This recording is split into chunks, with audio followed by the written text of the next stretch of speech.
Hello అండి, welcome back to my channel. అందరికీ నమస్తే. ఈరోజు స్పెషల్ వచ్చేసి నేను వేడిగా కాజు చికెన్ కర్రీ అయితే చేయబోతూ ఉన్నానండి.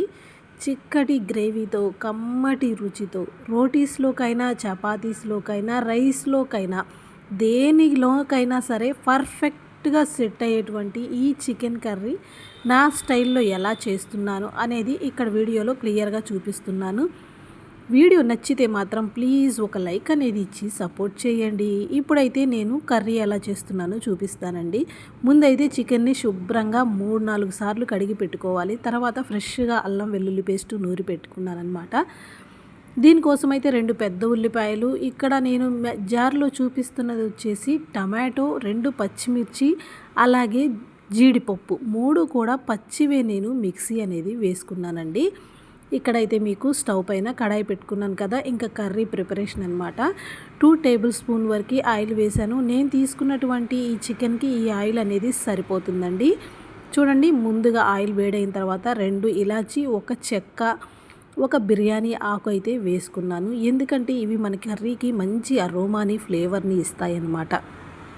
అవి కొద్దిగా చిటపటలాడంగానే తరిగి పెట్టుకున్నటువంటి ఉల్లిపాయ అయితే వేసుకున్నానండి. ఉల్లిపాయ మాత్రం ఖచ్చితంగా మర్చిపోవద్దు, మనకి కలర్ అనేది చేంజ్ అవ్వాలి. బాగా ఇట్లా మనకి ఆనియన్ ఫ్రై అయితేనే కూర గ్రేవీ అనేది వస్తుంది.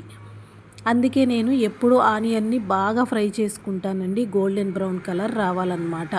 అలా ఫ్రై అయిన తర్వాత 1 టేబుల్ స్పూన్ వరకు అల్లం వెల్లుల్లి పేస్ట్ వేసుకొని, అల్లం వెల్లుల్లి పేస్ట్ కూడా పచ్చివాసన పోయేదాకా ఫ్రై చేసుకోవాలి. ఇలా ఫ్రై చేసుకున్న తర్వాత ముందుగా మనం మిక్సీ పట్టుకున్నటువంటి జీడిపప్పు, టమాటో పేస్ట్ అయితే ఉంది కదా, ఆ ప్యూరీని కూడా ఇందులో వేసేసుకుంటున్నానండి. చూడండి, మొత్తం ఆనియన్ ఈ యొక్క ప్యూరీ అనేది బాగా మిక్స్ అయ్యేలాగా కలుపుకోవాలన్నమాట. అయితే ఇందులో ఆయిల్ మొత్తం అంటే పచ్చివాసన పోయి ఆయిల్ బయటికి రిలీజ్ అయ్యేదాకా మనం ఈ పేస్ట్ని అయితే బాగా ఫ్రై చేసుకోవాల్సి ఉంటుంది. ఇలా ఆయిల్ పైకి తేలిన తర్వాత కడిగి పెట్టుకున్నటువంటి చికెన్ అయితే ఉంది కదా, ఆ చికెన్ అనేది ఇందులో వేసుకుంటున్నానండి. ఎప్పుడైతే మనకి ఆ పేస్ట్లో నుంచి ఆయిల్ బయటకు వస్తుందో అప్పుడే కూర టేస్ట్ అనేది చాలా బాగుంటుంది. ఈ ఒక్క విషయాన్ని గుర్తుపెట్టుకోండి ఖచ్చితంగా. ముందే వేసుకుంటే కూర కూడా పచ్చివాసనలాగా అనిపిస్తుందండి. చూడండి, ఇలా మొత్తం అంతా కూడా ఒక్కసారి బాగా కలిపి పెట్టుకున్న తర్వాత రుచికి సరిపడినంత సాల్ట్, అంటే నేను కళ్ళుప్పే ప్రిఫర్ చేస్తానండి, ఉప్పు అలాగే పసుపు అనేది కూడా వేసేసుకుంటున్నాను.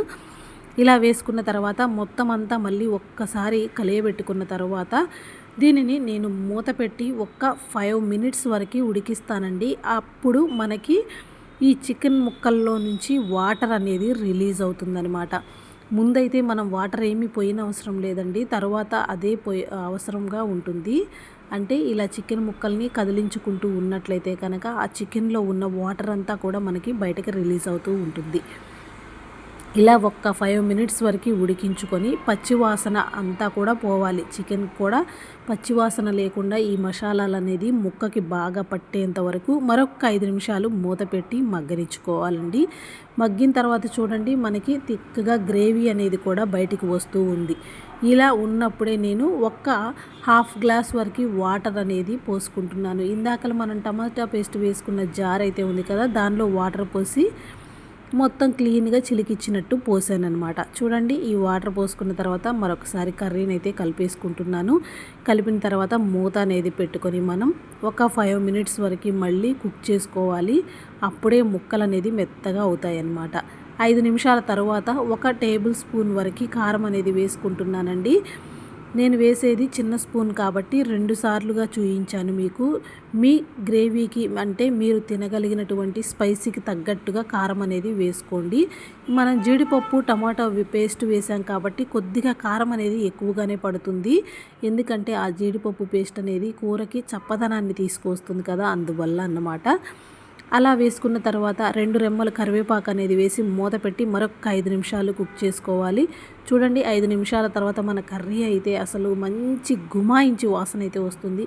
ఎప్పుడెప్పుడు అన్నం తిందామా అన్నంత ఫీలింగ్ వస్తుందన్నమాట.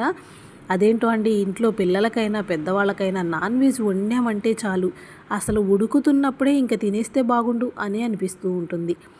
ఈ సమయంలో నేను ఇంత ఉడికిన తర్వాత 2 పచ్చిమిర్చి చీలికలు చేసుకొని కొద్దిగా పుదీనాకు అయితే వేసుకుంటున్నాను. నేను ఎప్పుడు కూడా మీరు గమనించండి, పుదీనాకు అనేది అసలు ఆయిల్లోనే వేస్తాను, లేదంటే కూర మధ్యలో వేస్తాను. అప్పుడే మనకి కూరకి ఈ యొక్క పుదీనా అనేది బాగా స్మెల్ అనేది పడుతుందన్నమాట. కొత్తిమీర మాత్రం ఫైనల్గా దించేటప్పుడు మాత్రం వేసుకుంటాను, పుదీనా ముందే వేయాలి.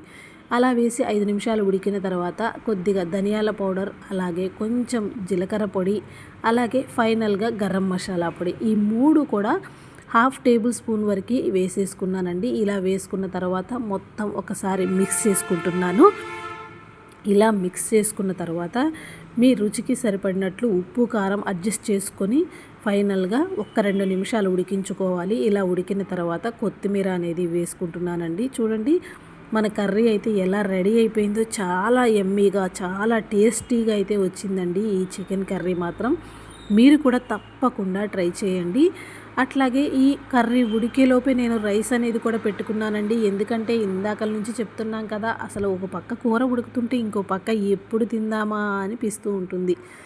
ఇలా కూర ఉడికేలోపు రైస్ కూడా ఉడికేసింది. ఇంకా వేడి వేడిగా ఆ చికెన్ కర్రీ ఆ రైస్ అనేది వేసుకొని తింటే ఉంటుంది, అబ్బా అది ఎవ్వరూ చెప్పలేమండి. మనం వండుకొని తింటేనే ఆ అనుభూతిని పొందగలుగుతాము.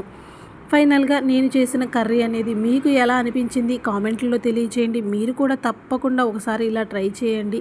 ఎలా వచ్చిందో నాతో షేర్ చేసుకొని లైక్ చేయండి, సబ్స్క్రైబ్ చేయండి.